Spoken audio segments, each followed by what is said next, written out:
Mr. Sosha, you mentioned something in your testimony that sort of went by very quickly, but I think is important, and that is it's time to review the 1998 Act that governs how concessions work. For example, we learned through experience at Acadia that if a concessionaire bids for whatever the service is, past performance doesn't matter under the regulations.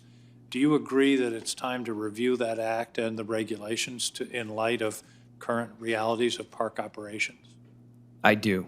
And we spent collectively 2 years between ourselves and the National Park Service to progress it very far down the line to have it placed in the reading room and have it never make it out of the reading room. And since then, we've had conversations with the National Park Service as to how we can progress it forward if there are any changes that need to be made to what we all have collectively come up with.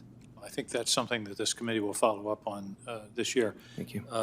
Mr. Benj, this is too long a question for a short hearing like this. I would appreciate it if the department could supply to this committee, for the record, current plans and operational procedures for the implementation of the Great American Outdoors Act. How are the decisions made in terms of allocation of funds to various parks? How are decisions made with regard to allocation of funds under Land and Water Conservation Fund? And I think that would be a useful update for the committee, given the fact that we're approaching a year since the bill was passed. Can you work with your colleagues at the department to make that available? I will, Senator. Thank you. Thank you very much. The other thing, Mr. Benj, I hope that the department, the National Park Service, will work to further online access. If there's anything we've learned during the pandemic, it's the importance of an online presence, both in terms of park passes, park guides, information, real-time information about parks. You mentioned congestion information. I think there's some progress to be made in terms of the digital footprint of the National Park Service. I hope that's on the agenda as well. Yes, it is on the agenda. It's one of the priorities we're working on. We are proud that we just recently rolled out our first mobile app, which is certainly a step in the right direction. Yes, sir. Thank you.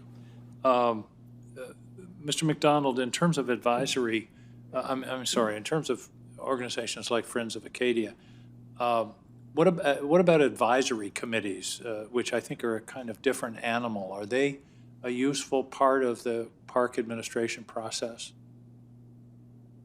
Thank you, Senator King. I think they are. Any opportunity to provide a forum for local communities, local elected officials to have a say and to have questions and to have a healthy exchange on issues affecting the park. Having said that, I know that some of the administration of the Advisory Commission here at Acadia, how you nominate someone for a term, the paperwork they have to file, that can be a little frustrating, I know, but the concept of a local advisory commission, I think, is very sound, and it helps strengthen that trust and communication that I mentioned between the park and the surrounding communities. I also just want to add on the earlier topic about Great American Outdoors Act, there is a lot going on, and I do want to credit the Park Service for including the partner community in their communications. They are working night and day to implement this. It's a very big lift, and I do appreciate the partner community appreciates being kept in the loop as those decisions are being made and rolled out. Mr. Burns, before my time expires, I want to thank you again for joining us and for the work you did on behalf of the national parks to introduce not only Americans, many Americans, millions of Americans, but people around the world to this wonderful asset.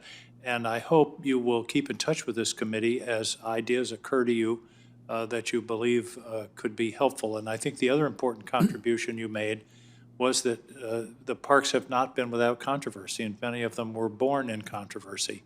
And yet today, many of those communities where controversies existed could not imagine life without the park. Has that been your experience?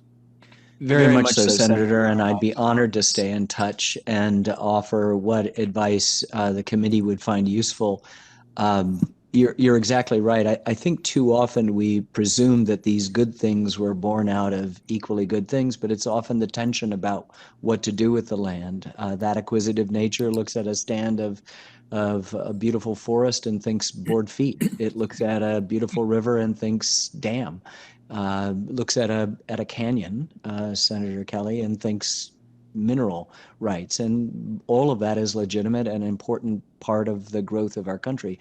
But some of it has to be saved, as President Roosevelt had suggested, for our posterity. And I think it's important. And I also want to commend Senator Marshall for bringing up the idea of mental health. Let's remember that the very first Park Service director, Stephen Mather, himself suffered from some mental illness in which only the parks and their soothing nature had some way of calming this inner turmoil. He was absent for a long time. His assistant director, Horace Albright, often took over.